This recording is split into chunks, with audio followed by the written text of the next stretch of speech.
Election commission और BJP के बीच में पार्टनरशिप चल रही है कि भारतीय जनता पार्टी के इशारे पे ईसीआई चलता है। एसआईआर और वोट चोरी का दंगल अब उस दौर में आ पहुंचा है जहां दांव, दावे और दलीलों के साथ साथ वो तीखे तेवर भी हैं जो आर पार के संग्राम का शंखनाद कर रहे हैं। विपक्षी खेमे के आरोपों पर चुनाव आयोग ने जिस अंदाज में जवाब दिया उससे तकरार और बढ़ती दिख रही है। इंडिया गठबंधन अब चुनाव आयुक्त के खिलाफ महाभियोग का प्लान बना रहा है।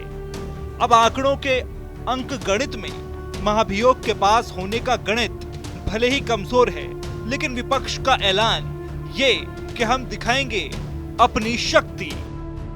हम बस उन्हें इतना ही कहना चाहते हैं कि अफसर आएंगे, अफसर जाएंगे, लेकिन जैसे हमारे आदरणीय खड़गे जी ने कहा आज सुबह, सदन हमेशा रहेगा। सदन उनकी कार्यवाही की गवाही आने वाले दिनों में देगा। उन सभी की कार्यों पर हमारे सदन में उपस्थित सांसद, विभिन्न राजनीतिक दल हम नजर रखेंगे और आने वाले समय में उचित कदम लेंगे। दिल्ली में इस मुद्दे पर दंगल सजा चुके राहुल गांधी बिहार में भी एसआईआर और आयोग पर आक्रामक हैं। राहुल गांधी ने बीजेपी और चुनाव आयोग पर पार्टनरशिप तक का आरोप लगा दिया। इलेक्शन कमीशन और बीजेपी के बीच में पार्टनरशिप चल रही है। ये मिलकर वोट चोरी कर रहे हैं। इस बात से आप सहमत हैं? बिहार इस बात से सहमत है? ये आपका अधिकार है, संविधान आपको ये देता है। इसके लिए आप लड़े हो, आप मेहनत करते हो और ये नरेंद्र मोदी, अमित शाह और इलेक्शन कमिश्नर मिलकर आपसे छीन रहे हैं। और मैं, तेजस्वी और यहां जो बाकी नेता खड़े हैं, हम उनसे कहना चाहते हैं कि हम आपको बिहार का एक वोट नहीं चोरी करने देंगे, एक वोट नहीं चोरी करने देंगे। समाजवादी पार्टी संग्राम में दिल्ली से लेकर उत्तर प्रदेश तक यलगार कर रही है। अखिलेश यादव जहां आयोग को 18,000 हलफनामे पर सबूत और रशीद दिखाकर निशाना साध रहे हैं, अखिलेश यादव का भी अंदाज ये कि अभी तो ये अंगड़ाई है। क्योंकि लगता तो ये है कि भारतीय जनता पार्टी के इशारे पे ईसीआई चलता है। और 22 का जो अभी बाई इलेक्शन था वो तो ऐतिहासिक है। वो तो दुनिया को सीखना चाहिए कि डेमोक्रेसी कैसे चलती है। मैंने तो आपको भी निमंत्रण दिया था कि दिल्ली से पत्रकार आए और देखें यूपी में कितना निष्पक्ष चुनाव होता है। आप लोग आए नहीं, आप देख ही नहीं पाए निष्पक्ष चुनाव। मैं क्या कर सकता हूँ उसके लिए?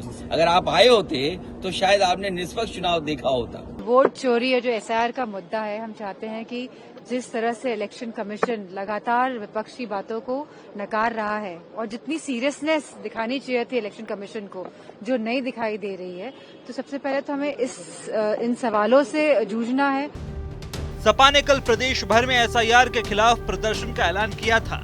इसी कड़ी में सपा के कई नेताओं को हाउस अरेस्ट भी किया गया। वहीं सपा महासचिव राम गोपाल यादव मोर्चे पर डटे रहे।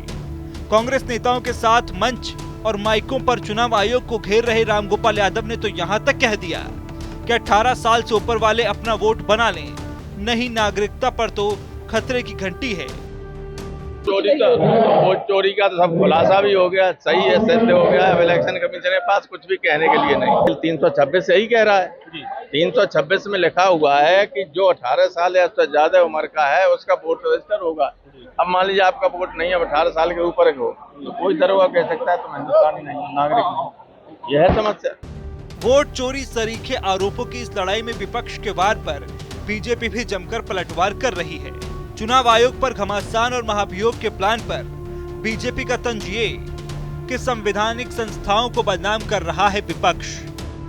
संवैधानिक संस्थाओं को गाली देने का इनका रिकॉर्ड पुराना है। आप याद करिए, जब राम मंदिर का जजमेंट आया था तो सुप्रीम कोर्ट को पानी पी पीकर इन लोगों ने कोसा था, जजेस के नाम ले लेकर उनके खिलाफ मीम बनाकर सोशल मीडिया में छोड़ा था।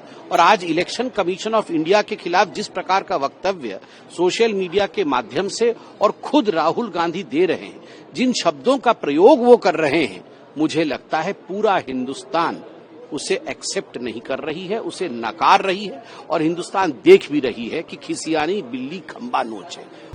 बहरहाल दिल्ली से लेकर बिहार और बिहार से लेकर यूपी तक एसआईआर पर तकरार बढ़ती जा रही है। वहीं विपक्ष के महाभियोग वाले प्लान पर भी घमासान तेज हो रहा है।